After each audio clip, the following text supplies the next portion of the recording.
கர்த்தருடைய வார்த்தை, கர்த்தருடைய விருப்பங்கள் இருக்கிறது. கர்த்தர் எனக்காக ஒரு நோக்கத்தை வைத்திருக்கிறார், திட்டத்தை வைத்திருக்கிறார் என்பதை புரிந்து கொள்கிறேன். அந்த வார்த்தையின் மேன்மையை நான் அறிந்து கொண்டேன். மலைகளை என் வாழ்க்கையில ஏற்படுகிற தடைகளை எப்படி தகர்த்து எரிய வேண்டும் என்கிறதை புரிந்து கொண்டேன். ஜெபத்தை அதுக்காக பயன்படுத்த வேண்டும் என்று புரிந்து கொண்டேன். கர்த்தருடைய வார்த்தை என் வாயிலிருந்து அனுப்ப வேண்டும் என்று தெரிந்து கொண்டேன். அப்ப என்னுடைய வார்த்தை கர்த்தருடைய வார்த்தையா இருக்கிறது, கர்த்தருடைய விருப்பத்தை தெரிவிக்கிற வார்த்தை. அது நல்ல வார்த்தைகளா இருக்கிறது. அது ஜெபத்தில் நான் வெளிப்படுத்துகிறேன். இன்னைக்கு வரைக்கும் சொல்றேன், 25 வருஷத்துக்கு மேல ஆச்சு.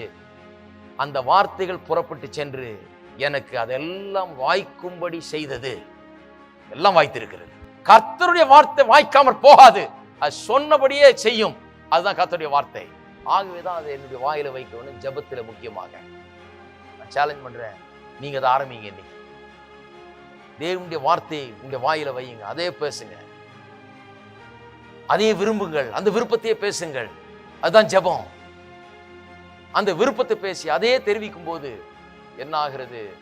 எல்லா மலைகளும் பேர்ந்து தள்ளுண்டு போகிறது. கர்த்தருடைய வார்த்தை எல்லாவற்றையும் வாய்க்க பண்ணுகிறது.